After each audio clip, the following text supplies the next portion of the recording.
welcome to another episode of Pit Lane Parlay. My name is host Mike Jokum. With me is my co-host Jess Baker, and joining us again is Fantasy IndyCar League owner and IndyCar Encyclopedia, Matt Hickey.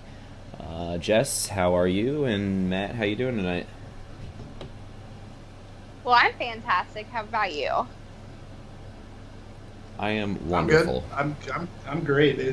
We got so much to talk about this week. I'm so pumped to be on this episode. Thanks for having me, guys. But we got a lot to get to. Yes. Thank you for joining us. Obviously, we are now just a handful of days away from the Indy 500. And wow, what a qualifying weekend it was. I don't really even know where to start. Should we start with the engine news, or should we go right into qualifying and touch on the engine stuff later? Qualifying. All right. Where do we want to start with this? Let's see. Saturday. So before we get into any of the semantics on changing qualifying at all or changing the order of the days, what were your guys' opinion of? Let's start with Saturday. Saturday qualifying thoughts. I'll put you on the spot first, Mr. Hickey. Thanks. It's I guess I should be used to that by now. Yes, Saturday, in my opinion, was significantly more intriguing and quote-unquote funner than Sunday, and I think that's just kind of a product of the new qualifying system. Overall thoughts, that last hour was crazy. The weather kind of put a little bit of a damper on the day. It didn't really get a chance for us to get the full experience for that Saturday, setting the Fast 9/bump day. Obviously, there were some broken hearts there at the end, but overall, it was very intriguing to see some of the results. Obviously, we're going to talk at length a little bit about James Hinchcliffe and what happened there, as well as Pip Man. And like I tweeted to Jess, we kind of both made our predictions that Pippa Man was going to get bumped. I don't think either of us are celebrating that fact because obviously she's heartbroken, and it's never fun to see someone get bumped, but at the end of the day, it was kind of a writing on the wall thing just based on her past results. But yeah, so Saturday was thrilling. Very surprised at some of the things we saw, but we'll turn it over to Jess for some of her thoughts. Saturday is exactly what bump day is all about. For people who are, we'll say new to the sport or newer to the sport of IndyCar, who haven't seen bumping or who don't, it's never really mattered a whole lot. Saturday is exactly what bumping used to be all about. You have to be able to put the results up there to be in the race. And like I said in a tweet, the Speedway picks her 33. It's not the other way around. And I very much believe that. And I believe that as far as the race winner and everything else also. So I thought it was just fantastic. Yeah, I think Saturday, like Matt said, was kind of the more exciting of the 2 days, by a product of the bumping. And I think the rain, obviously put that much, more stress on the teams because they were short on time. Can you imagine if there wasn't a rain break? We could have seen Connor Daly, James Davison, Hinchcliffe, Pippa, and Servia, and maybe another guy or two in the bottom rows here. Do 7 or 8 attempts each until they just ran out of tires, or I might be exaggerating the number there, but definitely an exciting day. It was hot down on pit lane at the end of the day, and I think the stress of it made me sweat even more just standing there watching it. And you have to listen. We all thought Pippa was a potential casualty of bump day in our predictions, but seeing her as emotional as she was afterwards, and seeing the Hinchcliffe clan as emotional as they were afterwards, doesn't make you feel good at all. But listen, at the end of the day, like Jess said, the Speedway chose his 33, and that's what it is. And I guess that'll bring us to. I'll ask you guys both a question here before we get deeper into the Hinchcliffe stories of the week. Your biggest surprise for qualifying and your biggest disappointment. And I'll start. I'll put myself on the spot first. My biggest surprise was seeing James Davison jump up from barely making the grid on Saturday, just getting in there with a 224 in 33rd place, jumping all the way up to a starting position of 19th. Not that 19th is the most amazing qualifying spot, but it's a spot where he can contend. And his first lap on Sunday was a 227, which is the fastest non-tow lap they did all week. I think everybody in that garage was more surprised than us. So, that's my biggest surprise, and I'm sure we're all going to agree here, but the biggest disappointment is seeing a perennial contender this year in Alex Rossi starting in 32nd because of some qualifying issues. Jess or Matt, either of you guys can take it away. I'll go. So my biggest surprise is kind of totally on the opposite end of the spectrum, I think. My biggest surprise is Spencer Pigot. Didn't really expect to see him do quite as well as he did. Not that I'm saying he's not good, so don't take it that way.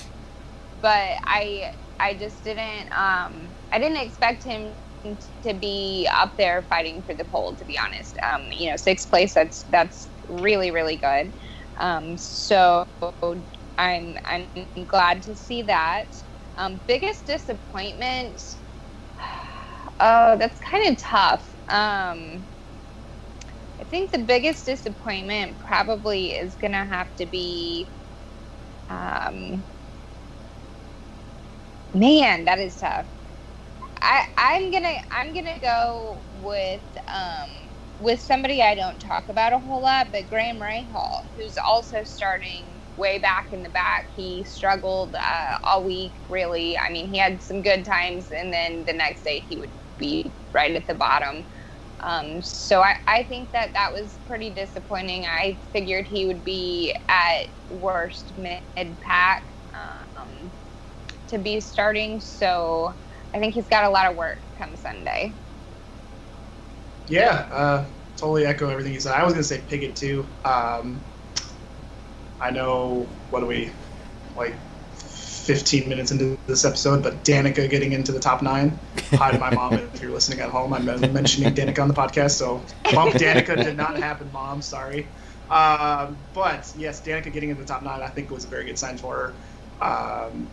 One other team I thought did very well was AJ Foyt. Even though neither of their drivers snuck into that top 9 on the first day, they did occupy the first 2 spots on the second day for that 10 through 33 qualifying. TK was P10 and Mateus Lace, the rookie, was P11. That's a very good sign for them, I think, come race day.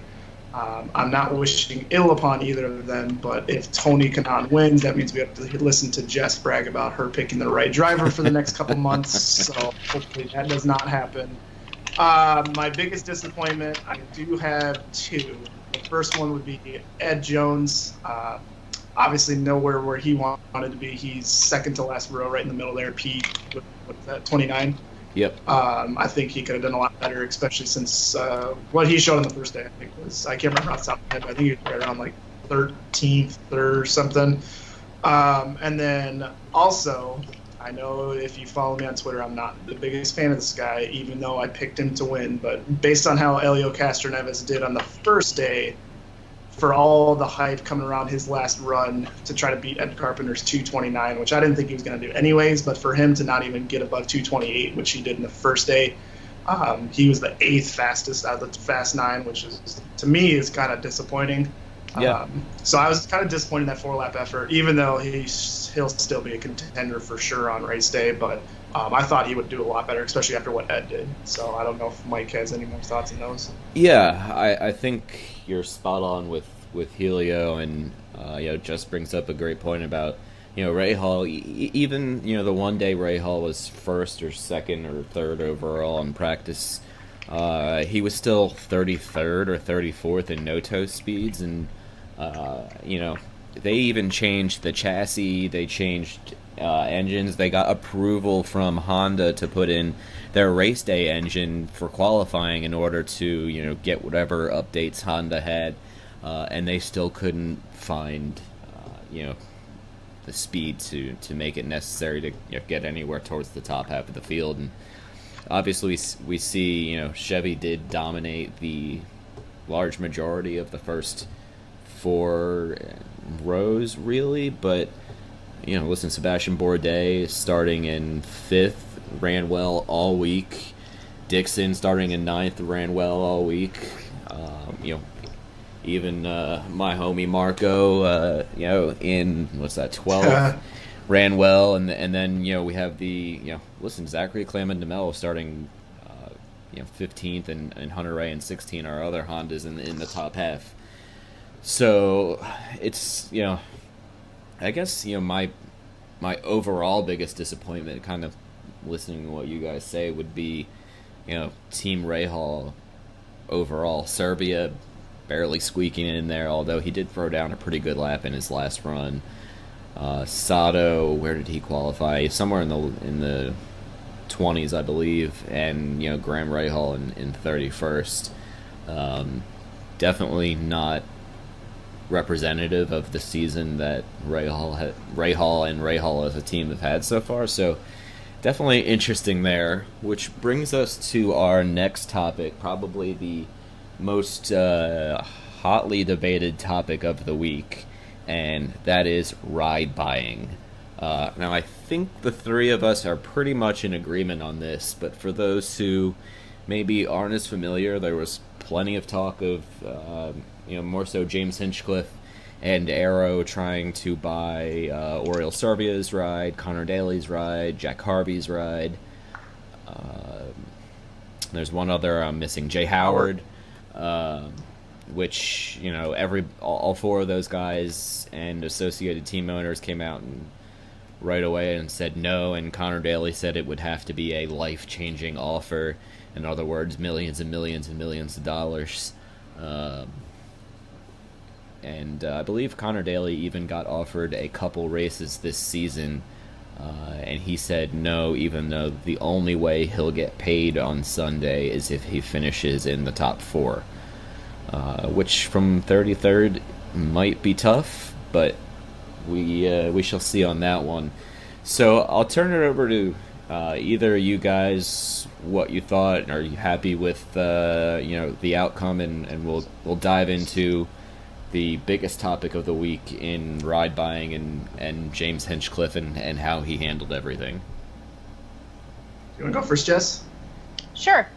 My opinion on ride buying, I am very strong against ride buying. I pretty much lost all respect for Ryan Hunter-Reay when he bought a ride. I know he didn't buy it himself. His team bought it, and it was a points thing, and I understand that this race is a double points race, and it pretty much ruins their season if they can't participate in this race. I understand that. However, as I've said before, the Speedway picks are 33, and it shouldn't ever be changed for any reason.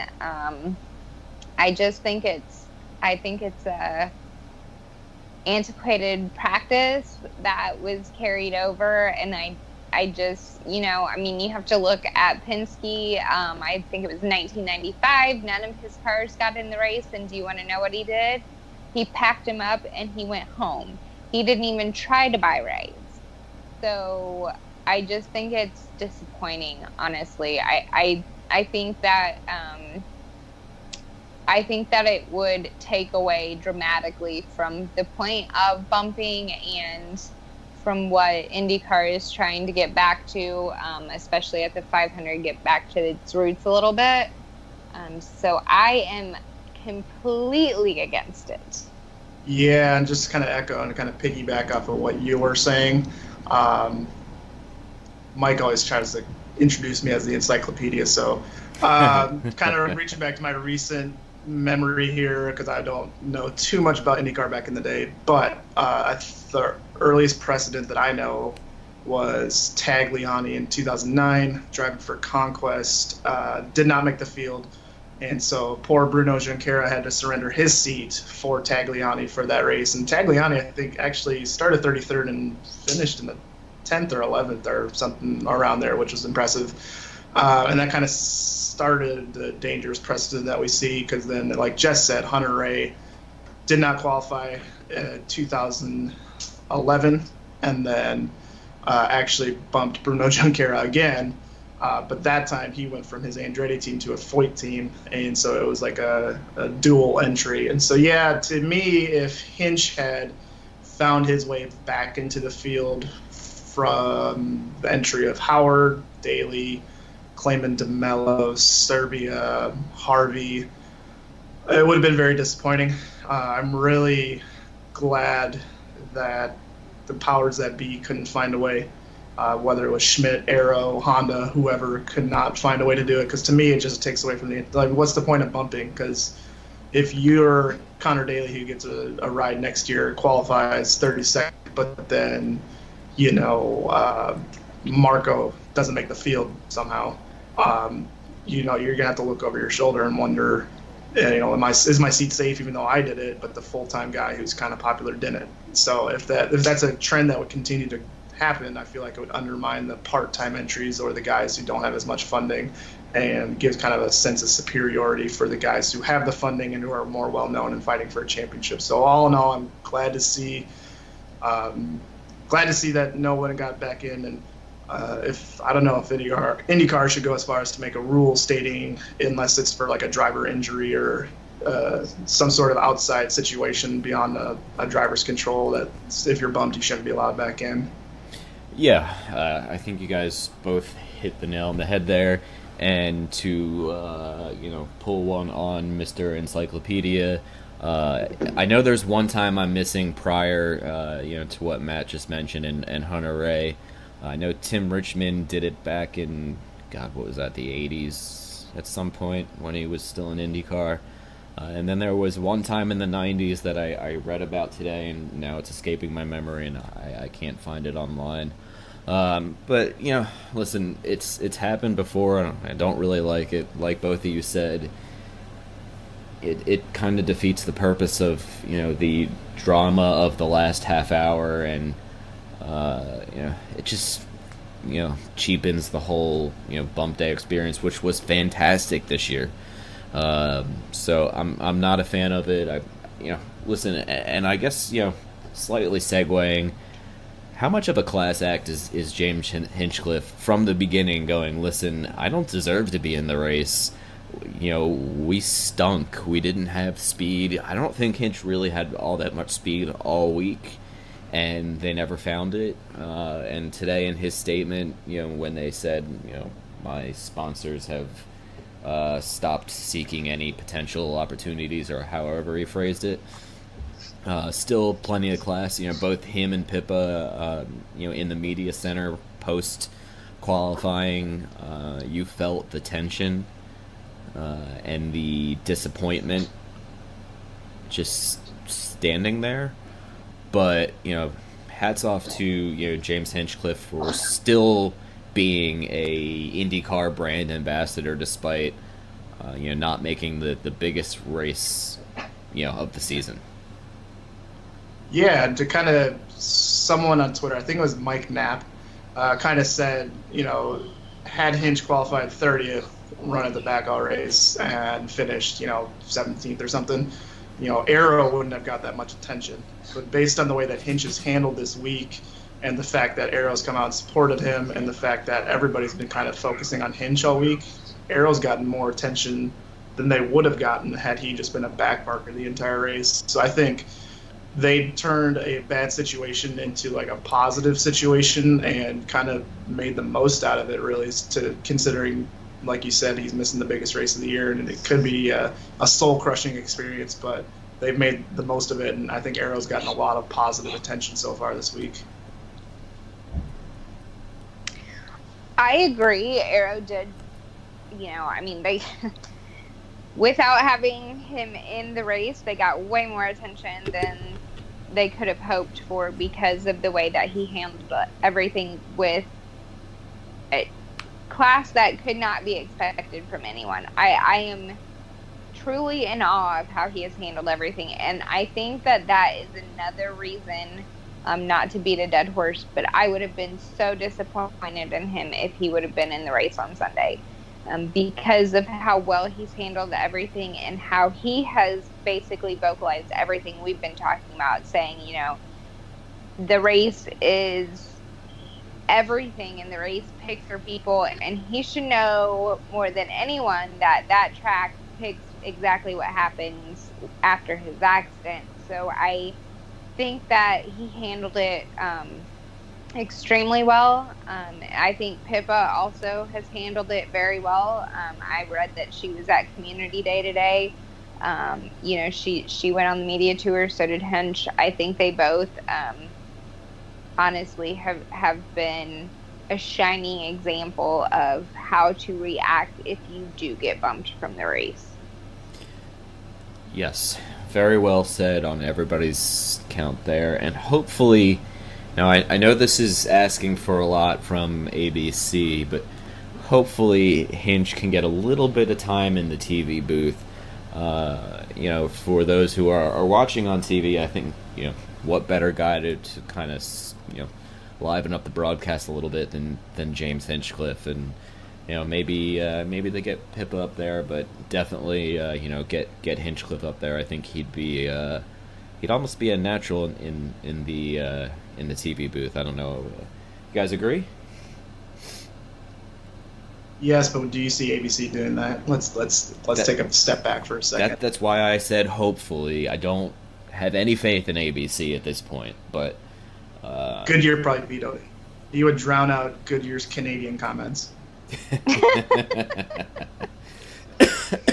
All right, now still on qualifying discussion, but slightly changing gears. The biggest topic of the weekend was how can we change qualifying, and I'm going to propose one change. It's pretty minor for the most part, to make the weekend overall more exciting. If we're going to stick with this 2-day format with NBC next year, who knows? I could be saying all this and it means absolutely nothing when NBC, talks to IndyCar. I feel somehow Bump Day needs to be Sunday and end the weekend with the stress, whether that be, set the Fast 9 on Saturday and then, 10 through 35, for example, our Sunday, maybe just a simple switch like that. I felt like Sunday, while the Fast 9 was exciting to watch, especially when Ed Carpenter pulled out a 230 when nobody thought a 230 was possible, I think that would really just kind of bring the whole weekend together and keep the whole weekend as, I don't want to say stressful as possible, but as drama-filled as possible.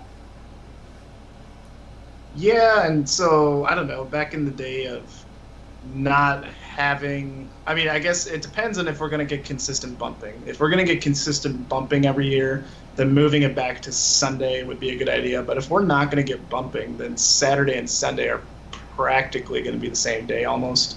So the only point of having Bump Day on a Sunday, if there was 33 cars, would just be to see the drama of cars trying to get into the Fast 9 on Saturday.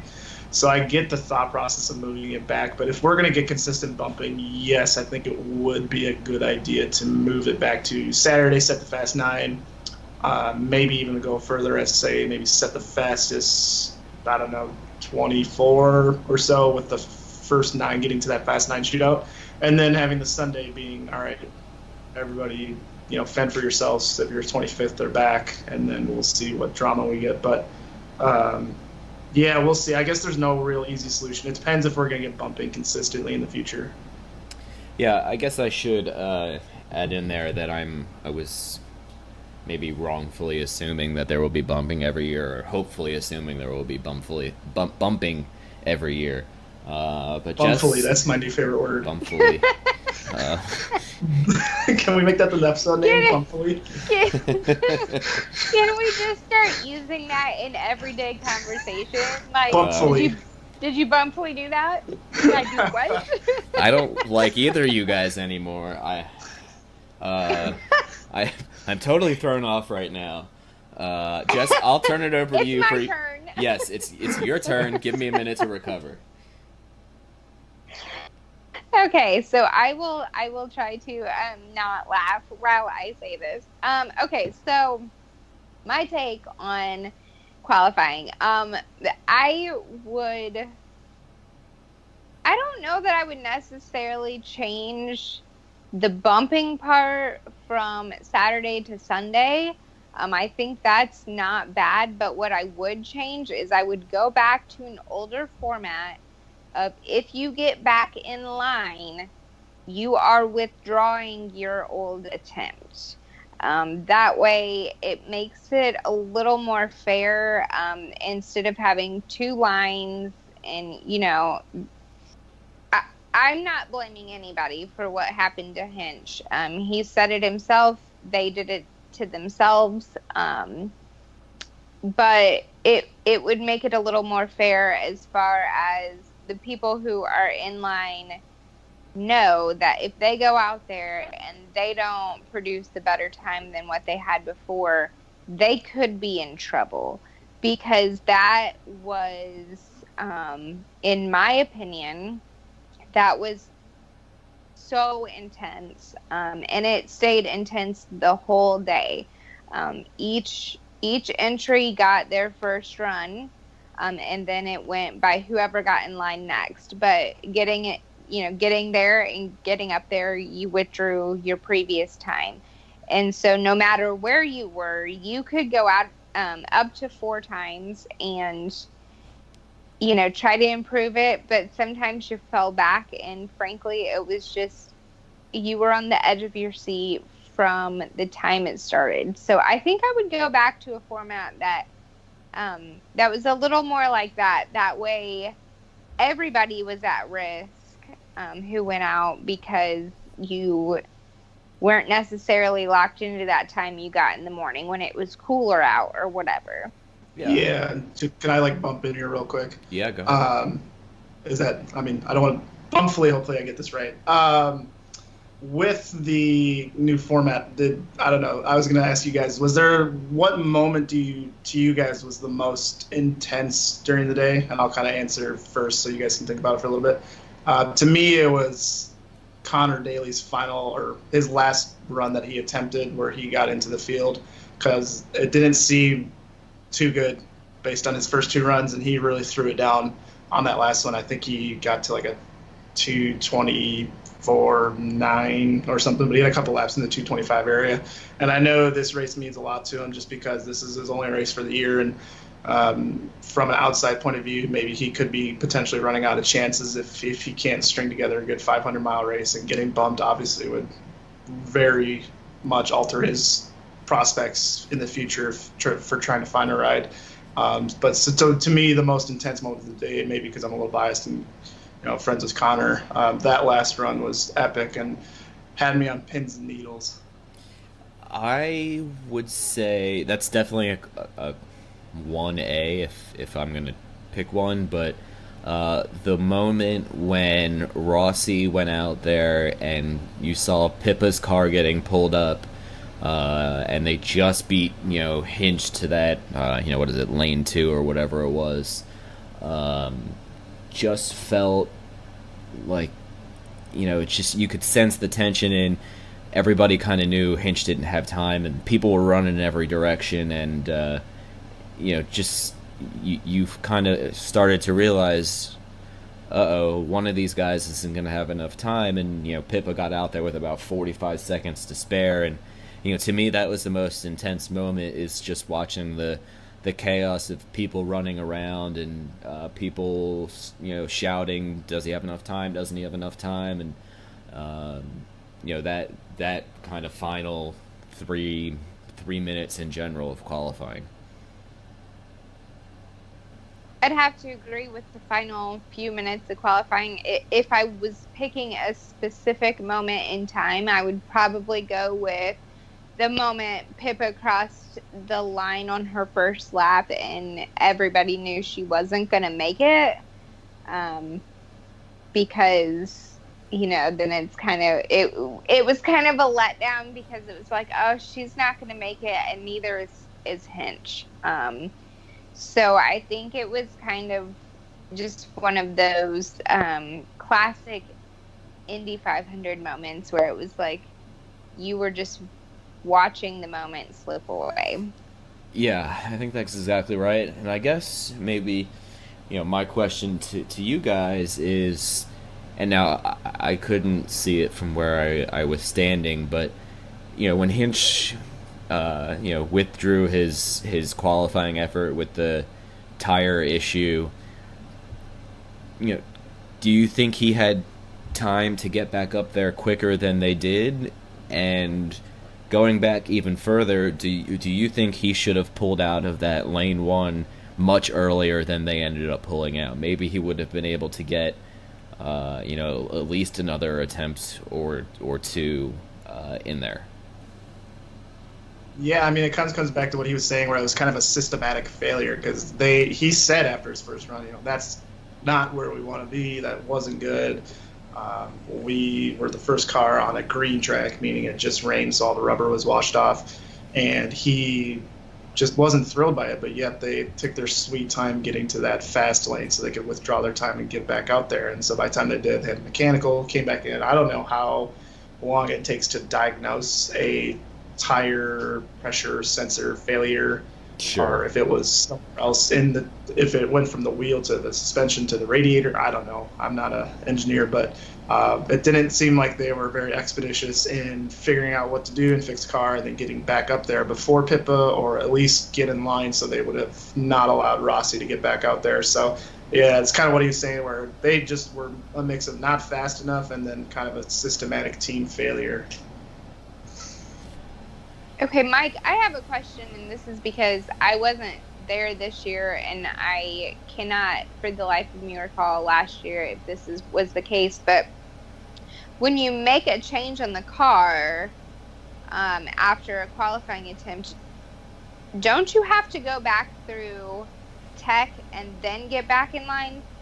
So, from what I understand, you were not allowed to make wholesale changes, but in Hinchcliffe's case, you were allowed to make tire changes or wing adjustment changes. So those types of changes were allowed, and you do not have to go back through tech. I'm about 99% sure that's what I overheard somebody in race control saying at some point on the track Saturday. I don't remember where I was. But if you were... So they could have... I'm sorry. No, go ahead. I was going to say, so essentially they could have not even gone back to the garage. They could have stayed out, changed a tire, got back in line. Yeah, if that were the case.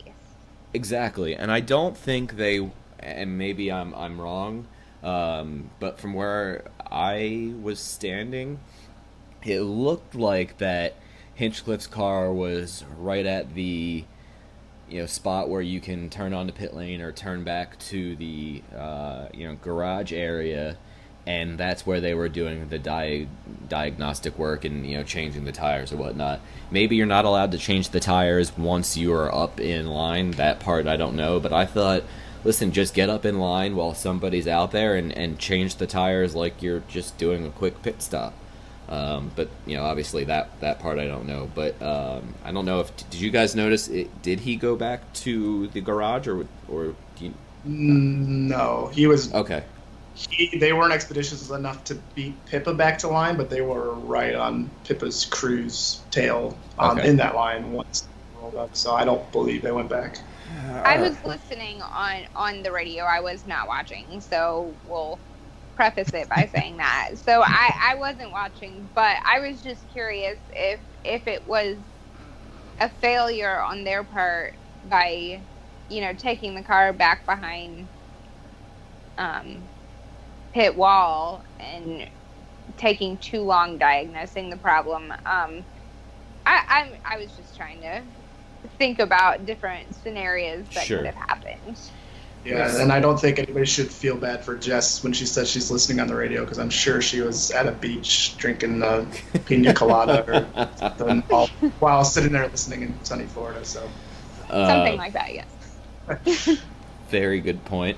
So moving on, we'll answer a fan question here from our buddy George Butts at Butts' 4. Still perhaps my favorite Twitter handle of all time. Over under on cars finishing the race. George says 24. And just a little background as to why this might be an intriguing question. A lot of the drivers are concerned with high temperatures and the ability to handle the car in this new car with less downforce in traffic. So should be interesting. I definitely understand where they're coming from, the concern. So George says 24 cars is the over-under. I'm going to take the over and say 25. Oh, come on. That's such a Price is Right thing to do. Yep. I'm going to, let's see, because my boy IndyCar Weatherman, his Twitter handle, if anybody's interested, is IndyCar_WXman. He was forecasting that Sunday should be pretty humid. Thank God I'm not there. I mean, I love the Indy 500, but sitting in a sweatbox for 5 hours can be a drain, especially when you have to drive 10 hours after it. But don't worry, I'm still jealous of everybody going. So if that's the case, we could see extra strain on engines, parts, components, could make the track greasier, slipperier. So with that and the fact that there may be more forced passes than we're normally used to seeing because it may, quote-unquote, be tougher to pass. Everybody's been speculating about it. I'm not really in the mood to speculate about it. I'll just wait and see what it's like on race day. So I will actually take the under, and I won't pull a Price is Right move, and I'll say maybe 21 cars finish the race between mechanicals, crashes, and quote-unquote stuff happens. So we'll see what happens in the race day, but I think you could see a fair amount of cars retire. So I'm going to take the over also, and I'm not going to take the Price is Right move. I'm going to say 28. I'm going to be optimistic. I think that everybody is kind of being a little protective of these cars. Obvious reasons why. Tubs are limited. Parts are limited. So I think everybody's going to be playing nice, we'll put it. So I'm going to go with 28 cars finish. Wow, playing nice. That is definitely not something that I expected to hear come Indy 500 weekend. But nonetheless, all right. So I had 25, Matt had 21, and Jess had 28. We'll mark those down and add it to our weekend bet.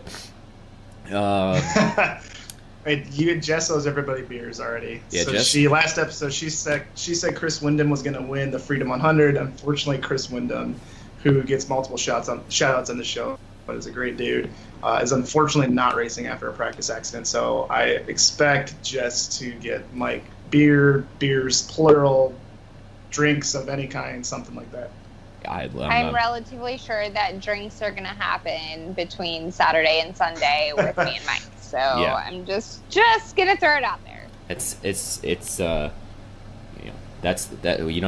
definitely happening. It's already planned. Yeah, pretty much.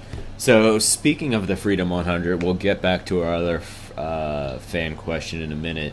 Obviously, as Matt just said, we're down Chris Windom due to a practice tangle up with my homeboy Santy. It looks like Santy's car needed some suspension work, but Wyndham's tub was damaged. And in speaking to David Bird the other day. He said the only tub that was available to buy was one of Carlin's extra tubs down in Florida, and they just, it was a 30-hour round trip just to get the tub without, even starting any work on it. So, feel for Chris. I think he's a heck of a driver, and was really looking forward to see him race. But, I know he will be back this year, and I can say that there is a good chance that he will be racing Indy Lights at Iowa, I think. So we'll see him make his debut there before he's back in the Freedom 100 next year. But Freedom 100 predictions. Is there anything else? So we have a three-way battle between Pato O'Ward, Santee, and Colton Herta is I guess kind of the top three for the championship right now. But we have rising in the standings Aaron Telitz, who was supposed to be on the show tonight, but due to team dinners, he'll be on our episode next week. I know we talked about it maybe a little bit last week, Jess, but your feeling this week, now that your choice is out of the race, we will repick our Freedom 100 winners, and Jess, I'll give you the first pick since your pick is no longer in it. Yes, well, yeah, I kind of have to repick. I don't have this choice, I guess. But Chris, shout out to Chris, because I think he's going to do fantastic things. I've already said as much on Twitter. He knows how I feel about him. I think he's a fantastic racer, and I think he's going to have a great week regardless of that race on Friday. He's going to have a good week in Indy racing other things. I am going to go with Colton Herta just to appease Matt, because that's who I picked in Fantasy IndyCar to win. So thanks for the Fantasy IndyCar shout out. Who did you say last episode? Honestly, I don't remember.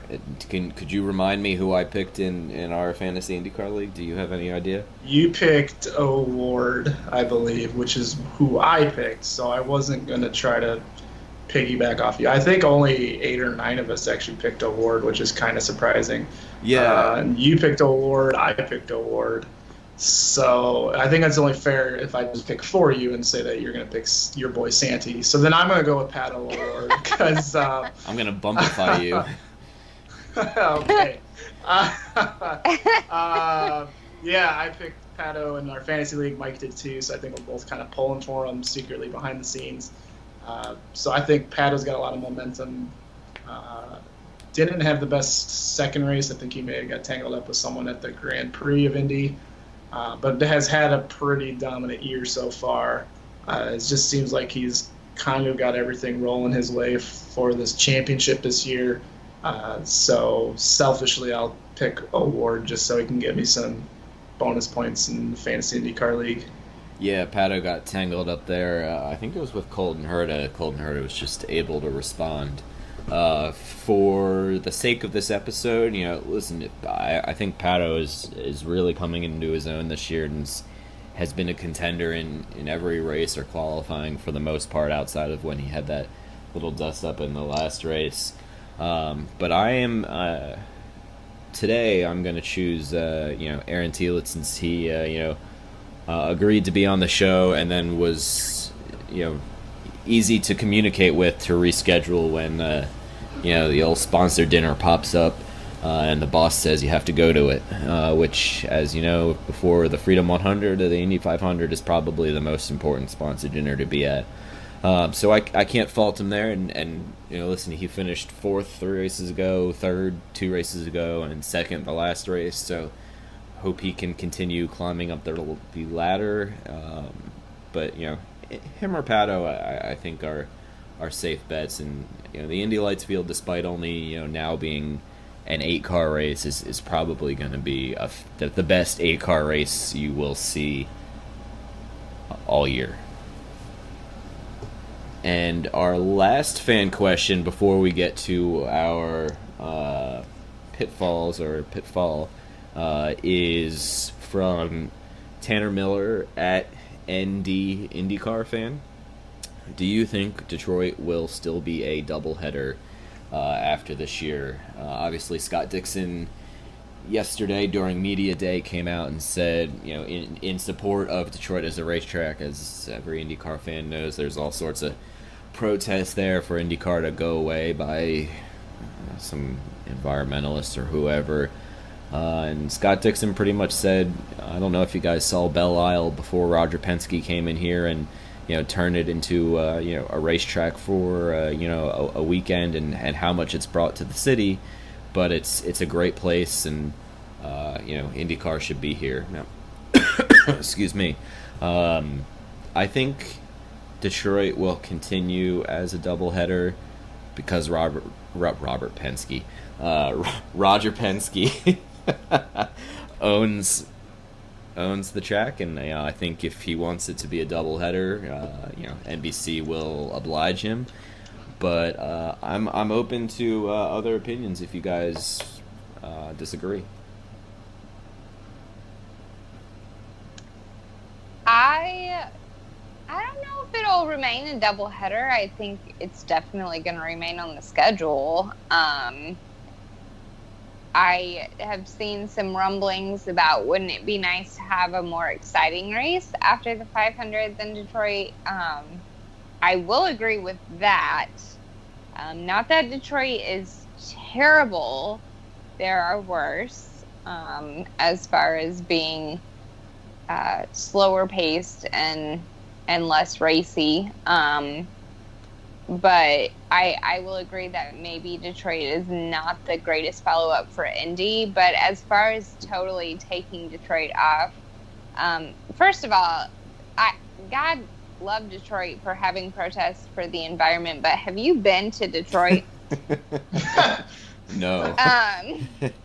Because they need every single live body they can get in that city to put every single dollar they can get into that city, and that is not a knock on Detroit. They are struggling, and they know they are struggling. So any more people they can bring in my opinion, is a good thing. I have been up there a couple of different times, not for the race. I've been for other things, but that city needs the exposure. They need the help of the revenue they get from the race. So I can't imagine that the powers that be are going to let some protesters run that race off. Yeah, you can almost kind of see where they're coming from. Where is there somewhere nice and relaxing to go enjoy yourself in Detroit? Come on. It's had a couple of rough years there, and so I think their biggest criticism is it takes too long to set up the race and too long to take it down. But at the same time, I think Belle Isle Park would be kind of a dump right now because their funding for stuff like the upkeep of parks is not their priority at the moment. They're just trying to make sure their city stays afloat. So I think the idea of shooing away millions of dollars in revenue, if they want to shoot themselves in the foot, I guess they can go ahead and do that. But I guess I'm not a concerned citizen there, so it's not really my city. So I guess I can't say too much other than the fact that I don't think the 10 people picketing outside should be the overwhelming voice for the city. But who knows? We saw the same thing in Boston where basically 20 people pitched it to the council to veto the race in downtown Boston because it upset some wetlands or something. And so they got the race to be booted. And then we got Watkins Glen back on the schedule, so joke's on them. So who knows? It's kind of a contentious issue because I think I saw as early as last year that Detroit in 2019 was under threat. So I guess it comes back to in Jay Fry we trust. If he doesn't get us back to Detroit, I feel like he'll find some solution that'll be just as good. Yeah, and like Jess said, I'm not against having the Detroit race, but maybe a race after the Indy 500 that's a little more exciting. I'm not against that either. So I guess we'll see, and it's stay tuned on that one. Speaking of In J Fry We Trust, props to Jay Fry and the head of Chevrolet or GM, Jim Campbell, I think his name is, and Honda and Art St. Cyr for coming up with a fantastic new engine formula starting in 2021. 2.4 liter, 6-cylinder, and somewhere around or north of 900 horsepower, which is everything drivers have been clamoring for and fans have been clamoring for. I know Will Power's been one of the biggest, out there speaking for more horsepower in the cars and less downforce. So we've got the less downforce side, and in just a short few years we will have a lot more horsepower to work with on the cars. So before we get to Matt's trivia question, any thoughts there, or just leave it at In J Fry We Trust? I don't know. You guys keep clamoring about methanol on my Twitter, so maybe you guys need to educate me on that. Okay, take me through that. Like, what is it? Just the smell of it, or does it smell amazing? Because everybody, I tweeted that Marshall Pruitt said one of the easiest ways to boost the horsepower would be switching to methanol from ethanol, and I had a bunch of people, including Jess and Mike and Jake Neely and a couple others, say, methanol is the greatest thing ever, and they miss it. And I'm too young to know. So what's the deal with methanol? Jess, I'll let you answer. Okay, so I'm gonna take point on this one because I used to travel the series. I went to all of the tracks with IndyCar.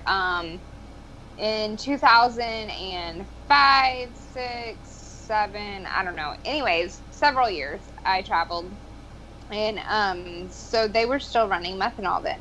It was glorious. Like I said on your Twitter, though, it burns. It burns real bad until you get used to it. So even those of us who had gotten used to it, it will burn. So be prepared for that if they do go back to methanol. But the smell is absolutely fantastic. There's nothing like it. It does burn clear.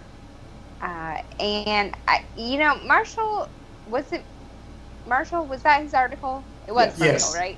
Yes. Okay, so he put, we're running E85. Did that change, though? Because it used to be E90 with 10% not. So anyways, regardless, it just doesn't smell the same.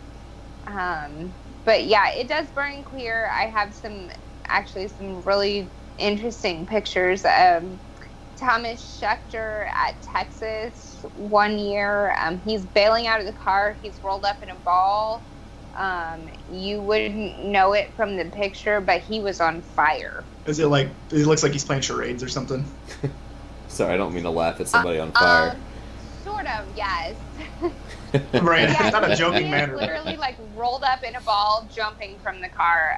He was on fire. He had drove off with the fuel nozzle still in the car, and the whole thing was in flames, and you could not tell. So that is kind of a downfall. However, most of the people who have been in and around racing for a while are, they understand that's a risk, and everybody's prepared. And actually, I believe methanol is part of the reason that there's so much safety in pit lane now.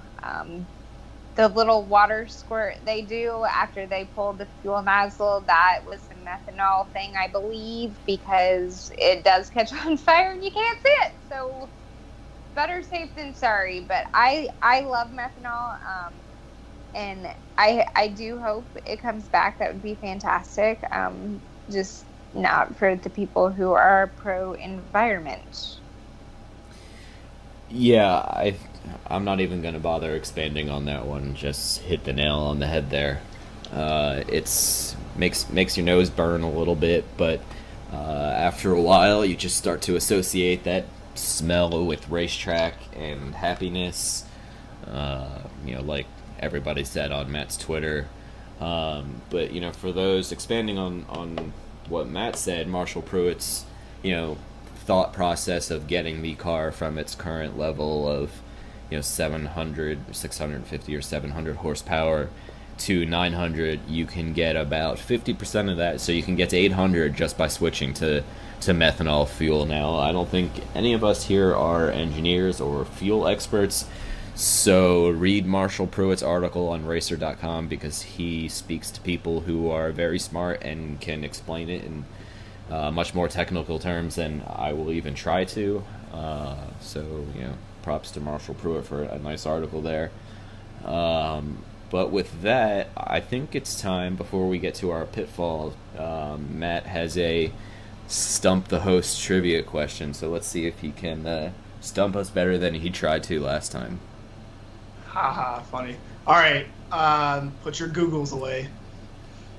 Okay, so since we're on the theme of Bump Day, and since Bump Day has been a very prominent topic this week, the last real Bump Day we had, outside of the last couple years, I think Lazier got bumped 1 year and Jourdain Jr. got bumped 1 year. But other than that, we haven't really had a real Bump Day. Going back to 2011, that was the last time we had a real Bump Day. Now, according to Racing Reference, right after Bump Day, there was 8 drivers and 7 entries that were bumped. Can you name the 8 drivers? Wow. And you guys can tag team this one. Now, okay, hold on though, because this is before or after. So we've kind of spoiled one. So who was directly bumped on Bump Day? Okay, Ryan Hunter-Reay. Yes. Hold on.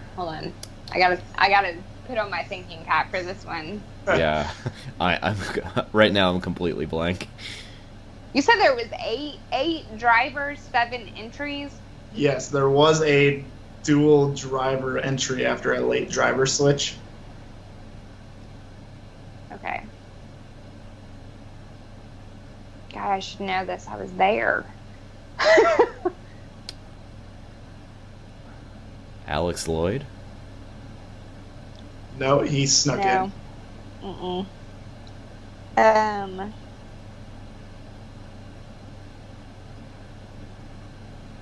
Did I get you? God, hold on. Okay. I mean, if you want, I could start dropping hints. No. Like, you give me a hint. Give me a hint. All right, one hint is one of them was Ryan Hunter-Reay's teammate.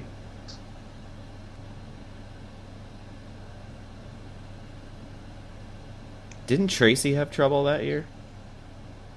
He did, well, 24th. So he qualified 24th. So I don't know if that's trouble, but he did make it in.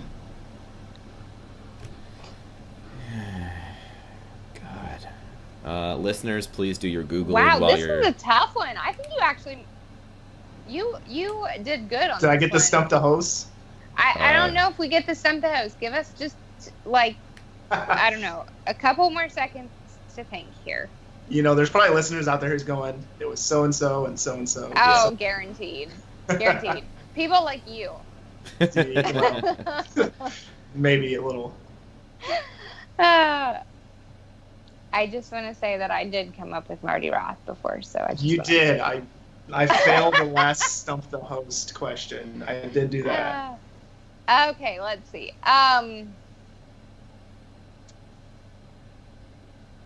It wasn't Alex Lloyd, but No one from Dale Coyne got bumped, surprisingly. That's not necessarily surprising. No, I'm sorry. I lied. I guess there's your second hint. One of them was a Dale Coyne driver.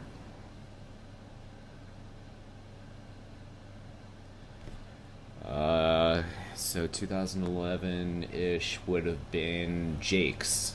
I was gonna say my clue is about to be what is Squirrel's Berry? Squirrel's Berry Acorns is an acorn that he sponsored. All right, so we have. So Jake. We got Hunter-Reay and Jake. So we got 2 of the 8. One of them was Hunter-Reay's teammate. Hunter-Reay's teammate. So Hunter-Reay's always been Andretti. Mike Conway made it that year, right? No, he did not. So Mike Conway. Mike Conway. He didn't. Because that was the last year Mike Conway was full time. Yes. No, he was full time in 2012. I For thought Foyt. he. I thought. Oh, okay. Okay. No, he was. Are you sure on that? Yeah, I thought. he raced every race except for the last one. Wade Cunningham came in at Fontana because Conway kind of quit ovals. So, but Conway was full time in 2012. Yeah, I thought he quit ovals after Vegas in 2011. Nope. So he raced every oval in 2012 except for Fontana. Because remember, Okay. he had that huge crash with Power at the Indy 500. Oh yeah, that's right. The one that looked like the wreck in Chicago with Buddy Rice and oh man, I can't even remember. But Manning, I think, target driver. yes, Manning. Oh my God, that wreck, and it was so similar. Okay. Anyways. Second hint is, well, I'm not going to give you the one I'm supposed to stump you on. One of them is a kart Glory's Day driver. One of them is an Indy Lights champion. Multiple champion or just one-time champion? I don't even know that. I think once. So 2011. Wade Cunningham. No, he did not race there. All right. In the interest of time here, you're gonna have to name us a few. Yeah. All right. So, who's the driver that always gets the support of the sprinkler company that always seems to get rides? Oh, Saavedra. Saavedra. Who's the one who recently went viral for wrecking people on iRacing? Scott Speed. Speed. Ah, he didn't even try to qualify though. That's the That's the a two trick driver. question. He didn't even try to qualify. And hold on, his Hopin Tongue. Yes, the Chinese driver. Yes, That's the- because he's my favorite. I call him Max. I still talk to him all the time. I love him. And The Indy Scott's Lights champion Carpentier? he was Dragon Racing's first full-time driver. Carpentier. No, No. well, yeah, he was. Carpentier is the other one. He's the Kart's Glory Day driver. It was oh God, what was that guy's name? He wrecked with Vitor Mira in 2009 or 10. Rafael Matos. Yeah. Yes. So to recap, our 8, I think I officially get stumped that count. So how many are we at now? No, you got him. Can we get a recap? Yeah, so the 8 that we got, that I think I get a stump host on this one. Hope Yes, you Tongue, did. Rafael Matos, James Jakes, Patrick Carpentier, and Scott Speed were in the same entry. I believe Speed got bumped by his owner for Carpentier. No, Mike. I know Okay. the story behind that one. Speed did not even try to qualify. He decided to opt out after Hope and got injured. They both had the same driver coach, which was Jeff Andretti that year. Mike Conway, Ryan Hunter-Ray, who did bump his way back into the form of taking Bruno Junqueira out, and then Sebastian Saavedra. So that is the last real time we bumped aid. So in 4 years, when I do a Stump the Host trivia question, you guys better get the 2018 bump day casualties correct. Since there's only 2. I think that one's going to be hard to forget. Yeah, I hope so. But I still say that Scott Speed didn't really get bumped since he actually didn't technically try to qualify. Technically, no, but technically he did not qualify and therefore was bumped. Yeah, but if you don't even try to qualify, does that count as getting bumped or just you just didn't even try? I don't know. He's got a bad work ethic, that one. He doesn't try to qualify, wrecks people on simulators for fun. I don't know. Poor character qualities, we'll call it that. I don't know. I know Scott, so maybe we'll have to have him on the show. Yeah. Yeah, we will talk about iRacing a little bit, and we will talk about 2011. Excuse me, Scott. What did you do? Why did you not qualify? Why have a did you vomit. not do this? And then I'll talk to Hope and Tongue, and I'll be like, okay, so I've seen that commercial like 1,005 times where you climb all those stairs. What happened? You're like, what up, Max? What up, Max? Yeah, so I gave him a cowboy hat, and we gave him an alter ego, and his name was Max. So I actually very much enjoyed him. I was really sad he did not qualify. He also was not able to even attempt qualifying, if we're going to get technical, because he had a concussion and was not allowed. Bumped. He just bumped his head. How about that? He was bumpfully. Bumpfully. He was bumpfully from that. I believe it was in practice the morning before qualifying. He had an accident and got a concussion, and he was not cleared. So Bumped. Stumped you guys. Whatever. Yeah. Well done, Matt. I still say those two, maybe not though, because they didn't even try. So I don't Just know. take the L and move on. Yeah, I'm taking the loss. We did lose for sure, Yeah. but I still think those two. I don't know. So Let's pitfall someone. yeah. Oh, wow. We haven't even gotten to the pitfall yet. This is our longest episode on record. So I don't even know really where to start on the pitfall, but I am going to pitfall. So one off-topic thing that we didn't talk about beforehand that I saw scrolling through Twitter while we were chatting here is a NASCAR journalist. I'm going to leave his name out to be friendly here, but he made the argument that Danica Patrick should be in the NASCAR Hall of Fame. I just, and listen, I mean no disrespect to Danica. I know she worked very hard and broke down a lot of barriers, and there are a lot of girls that look up to her, and that's all well and good, but I honestly don't even know what to say.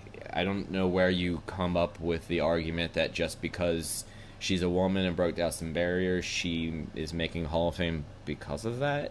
I don't think that's a very good argument. But I'll turn it over to you guys if you had any thoughts, but I just felt like that was something that I needed to bring up and do a quick pitfall on. I think I responded to that tweet and I just said no, period. And for me, it's not about her cultural impact or her breaking down the barriers, because obviously if that was the case, she would be top 3 ever in both the IndyCar and NASCAR side of things. But from a statistical standpoint, there isn't any way in hell she deserves to make it. I mean, thinking NASCAR, she had 5 years, and I don't think she ever got in the top 5 finish, let alone a win. I mean, come on. So no, just absolutely not. Do I really need to make a comment right here? No, Jess, Yeah, we'll let you moving on. skip this one. All right. Okay. Because I think both Jess, Matt, and myself all agreed for the most part on this. We're gonna change it up here and do a group pitfall / discussion. For the last number of years, especially as the IndyCar car count increased and car count increased, TV views increased, and fans in the seats increased. When Jay Fry came on board, everybody cried for bumping to return. We've talked about it a lot on the show, and then James Hinchcliffe got bumped, and the world went into mayhem. Twitter and Facebook and any sort of social media went into mayhem for a multitude of reasons. So I'll turn it over to either of you guys for our first ever group pitfall discussion, pitfalling the people, whether they be writers or fans or one writer in particular. I'll start with that. Yeah, and just kind of Yeah, we were kind of all agreed before the show, and racing fans got my cone of shame this week on my Twitter blogs that I do about just the clamoring over it. And I had a lot of fun this last weekend and this week as well on Twitter. It's kind of the go-to year where people are on Twitter more than usual, and so I've had a lot of interactions this last couple of days, and a lot of my tweets have been kind of circulating around. And right after Hinch got bumped, I don't even think it was 5 minutes after he got bumped, I had people texting me, messaging me, tweeting to me, either related to fantasy IndyCar or just kind of wanting my opinion. And it was all about, Jay Howard should be worried. This bump day is terrible. The sport just died today. Honda and Arrow would never let Hinch, who's on national commercials, not be in the race, yada, yada, yada. I'm like, people, it's been 5 minutes. Like, this is what we wanted. Yes, it's unfortunate that one of the series' most popular drivers isn't in the race, but that's what bump day is about. My dad to this day is devastated that Al Unser Jr. wasn't racing in 95 when he went. I mean, his ticket is laminated, and that's his bookmark for all of his books as long as I can remember. So he has that ticket still with Al Unser Jr.'s picture on it, obviously, since he won in 94, but he wasn't even racing in 95. And, I just had a mass hysteria of people kind of messaging me and whatnot, wanting to know my opinion. And to me, this is what we expected. And if it had been Pippa Mann and James Davison, everybody would be like, oh, all right. And then we would have just moved on with the week. But because it was a series star, everybody panicked, everybody freaked out, and it's just, I don't know, it's crazy. What do you think, Jess? So I made this my pitfall last week, only it was just the That's fans right. at that point, and it was before all of this. But I'm going to stick with pretty much exactly what I said last time. You cannot beg and plead and pray to God for bumping, and then when it actually happens, get ticked off, throw a fit, I mean, cry for your driver. Like, I understand. Hinch might be your driver. Pippa might be your driver. I get it. But Indy is Indy, and if you can't get in, you can't get in. Like, that is what it is. Bumping makes it so exciting, in my opinion, at least. I think it's fantastic, and I don't understand the hostility. There is one particular writer that we are all going to discuss, I guess. I'm about to get there. Yeah, that we are all going to discuss, and the love-hate thing is a little bit old to me, and it's just, I can't even fathom what she wrote would be from an actual journalist point of view, but that's just me. I think that's your cue, Mike. Yes, and I have the screenshot pulled up. So, fans who did not follow IndyCar back in 2011, let me refresh your memory. Everybody's favorite ESPN writer, Jenna Fryer, who gave us all sorts of fun with the Alonso stuff last year. On May 22nd in 2011, I really enjoy watching IndyCar qualifying and bump day. There's a drama and anticipation that, to me, is exciting. Now, fast forward 7 years to this weekend, Indy, period. Wow, period. Awful for Hinchtown, awful for IndyCar. Jenna, you can't have things both ways.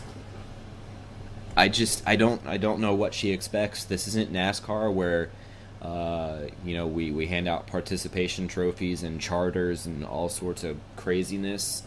But that's kind of the feeling I got from a lot of people is, well, if Hinch can't be in it, everybody should be in it. Or why don't we just take somebody like, Jay Howard, who is working all year just for one race out of his car.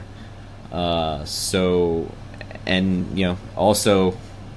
I'll leave it at that before I get on to my next point. Let's pitfall Jenna Fryer right here. Can I raise my hand just real fast because yes. And I literally have my hand raised. I wish you guys could see me. we need a selfie and posted it on our social media. Not trying to cut anybody off at all, but I want to say, because you brought up a tweet that she tweeted over the weekend, she actually tweeted today, and I'm trying to find it. I can't remember. It might have been a reply. Hold on, I'm trying to find it. Anyways, she tweeted today that she didn't understand why IndyCar didn't guarantee that their top racers be, in the race, like basically guaranteed a spot. Here it is. It is of my opinion that if IndyCar does not have a system to protect series regulars, the Indy 500 should not be worth double points. It is also of my opinion that bumping should have carried into Sunday. Okay, the Sunday thing, whatever, I can see. But just because a series regular doesn't make the race doesn't mean it shouldn't be worth double points. It's still the Indy 500. I'm pretty sure that Hinch would even agree with us on this. Like, she can't have it both ways. Pick. Do you want there to be bumping? Do you not want there to be bumping? Just because you want there to be bumping doesn't mean it's always going to be these one-off random drivers who show up for the month of May. It's just not the way it works. Sometimes the big names just don't make it. Yeah, and I don't know. I am all for Jenna Fryer bashing. She is entitled to her wrong opinion about stuff. But I do hope she knows that she is entitled to her opinion, and people who kind of spew hate and tell her to shut up, I do think that's a little off topic. They should come back with her with facts and reasoning instead of just ad hominem attacks. But as having said that, I think she's way off here. And towards the end of Hinch's press conference, he said it himself. He said, at the end of the day, what's more important for IndyCar, being that having a successful bump day, is what is more important than what's important for James Hinchcliffe. And I think that's hit the nail on the head. And that was part of the whole, we kind of touched on that, where he was just having a classy week and really taking it well, despite having, a potentially career-altering bump day. He's been taking it well, and he said himself that a good bump day is great for the sport and creates drama, because we're never going to forget this. Same as Penske '95, we're never going to forget the day that Hinch got bumped.